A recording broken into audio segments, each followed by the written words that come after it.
একদিকে ভারতের সঙ্গে কথা বলে বাঁধ নির্মাণ করতে চান জামায়াতের আমির, অন্যদিকে শফিকুর রহমানের সঙ্গে ভারতের গোপন যোগাযোগের অভিযোগ চরমোনাইয়ের পীরের। জোট থেকে বেরিয়ে যাওয়ার পর এবার যেন অনেকটাই আক্রমণাত্মক সৈয়দ রেজাউল করিম।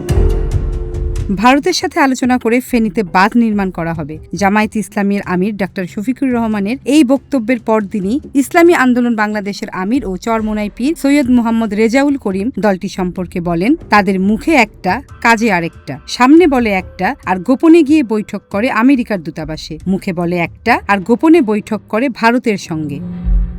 তিনি প্রশ্ন রাখেন, বৈঠক হতেই পারে, কিন্তু গোপনে কেন? শুক্রবার রাতে নরসিংদী সদর উপজেলায় এক নির্বাচনী জনসভায় চরমোনাই পীর এ কথা বলেন। ডাক্তার শফিকুর রহমান 2025 সালে তার বাইপাস সার্জারির পর ভারতের একজন কূটনীতিকের সঙ্গে কথা বলার প্রেক্ষিতে তার বিরুদ্ধে গোপন বৈঠকের অভিযোগ ওঠে।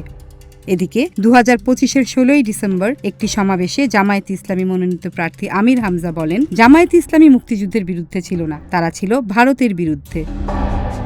উল্লেখ্য যে ইসলামী আন্দোলন বাংলাদেশ জাতীয় সংসদ নির্বাচনে প্রথমে জামাতের সাথে জোট বাঁধলেও পরবর্তীতে জোট থেকে বেরিয়ে আসে ও এককভাবে নির্বাচনে যাওয়ার সিদ্ধান্ত নেয়। মনস্বিতা বুলবুলি, দিনকাল ডিজিটাল।